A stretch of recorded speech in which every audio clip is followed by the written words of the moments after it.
Welcome, everyone. Let's get one thing straight. Harry and Meghan deserve our support. They have been subjected to a relentless campaign of lies and hate. This isn't about gossip. It's about a deliberate attempt to destroy their reputations, their careers, and frankly, their lives. We're here to expose this injustice. We're here to stand up for what's right. Buckingham Palace and its allies in the media have been peddling a toxic narrative. This narrative paints Harry and Meghan as villains, as liars, as threats to the very fabric of British society. It's a load of bollocks, frankly. It's time to see through the smoke and mirrors. This isn't just about one couple, this is about all of us. Because when powerful institutions and individuals feel they can get away with this level of deceit, it erodes our trust in everything. It sets a dangerous precedent. It normalizes bullying and hate. So, let's call this what it is. A smear campaign.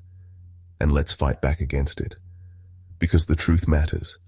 Harry and Meghan matter, and their fight is our fight. Let's talk about the latest manufactured scandal, Harry's visa. This is a prime example of how the British tabloid machine operates.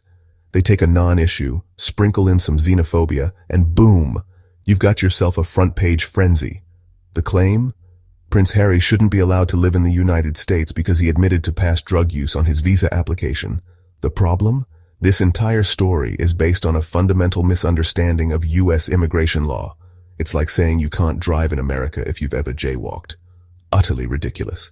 This fabricated controversy was designed to do one thing, stir up public outrage against Harry. And sadly, it worked. The internet was ablaze with calls for his deportation.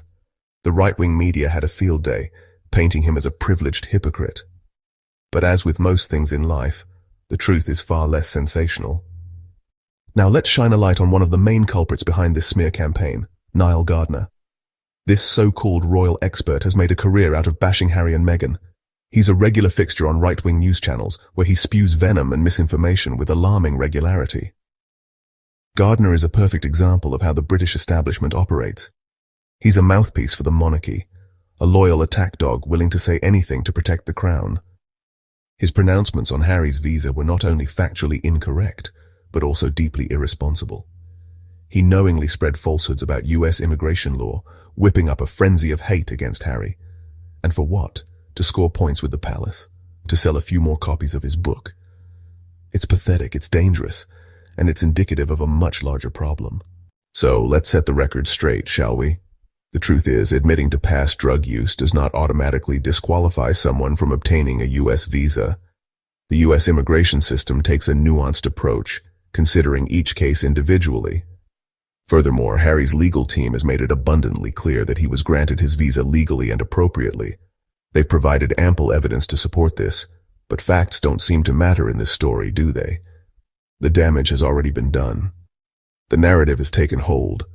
Millions of people now believe that Harry is living in America illegally, all thanks to the lies peddled by people like Nile Gardiner and his ilk. This isn't just about Harry's visa. It's about how easily misinformation can spread, especially when it's amplified by those in positions of power. It's about the need for accountability, for truth, for basic human decency. Section 5. Media malpractice. Fanning the flames of falsehood. Let's talk about the role of the media in all of this, shall we? Because frankly, they've been disgraceful. Instead of fact-checking the claims about Harry's visa, they jumped on the bandwagon. They amplified the lies. They fueled the fire. Why? Because outrage sells. Fear sells. A juicy royal scandal, even a fabricated one, sells papers and generates clicks. And in their pursuit of profit, they've thrown journalistic integrity out the window. They've shown a blatant disregard for the truth, for accuracy, for basic journalistic ethics. And they've done it all under the guise of reporting. It's shameful, it's dangerous, and it needs to stop. Section 6. Double standards and dog whistles. The ugly face of prejudice. Now let's address the elephant in the room, shall we? Because let's be honest, this isn't just about a visa.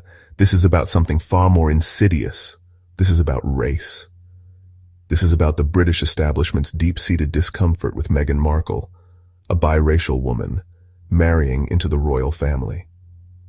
The attacks on Meghan have been relentless, vicious, and often laced with thinly veiled racism. From the criticisms of her exotic looks to the constant comparisons with Kate Middleton, The message is clear. She doesn't belong. She's not one of us. And the attacks on Harry, they're not just about him. They're about punishing him for daring to defend his wife, for daring to choose love over duty, for daring to challenge the status quo. Section 7. A toxic narrative, unpacking the hate campaign. Let's be clear, this constant barrage of negative press, of manufactured scandals, of outright lies, it takes a toll. It's designed to wear them down, to silence them, to break their spirits. This is what systemic racism looks like. It's not always about burning crosses and racial slurs. It's about the subtle ways in which a society seeks to marginalize and silence those who dare to challenge the established order. It's about the dog whistles, the coded language, the constant barrage of microaggressions that tell people of color that they are not fully welcome, that they will never be fully accepted. This is the reality that Harry and Meghan have been forced to confront. And it's a reality that far too many people of color face every single day. Section 8. Enough is enough. Rejecting the royal smear machine. This ends now. We have to draw a line in the sand. We cannot allow this toxic narrative to continue unchallenged. We cannot allow the British tabloid machine, aided and abetted by the likes of Nile Gardiner, to destroy the lives of two people who have done nothing but try to live their lives with dignity and grace.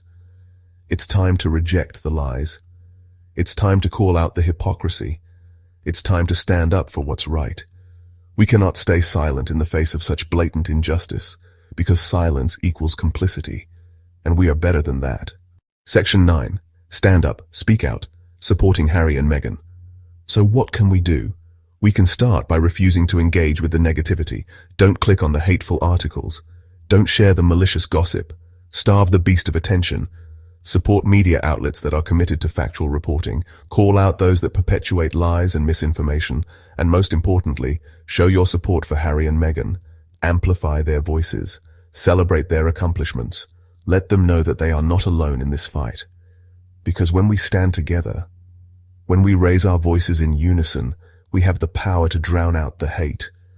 We have the power to create a world where truth prevails, where justice is served, and where love conquers all. It starts with each and every one of us. Let's do this.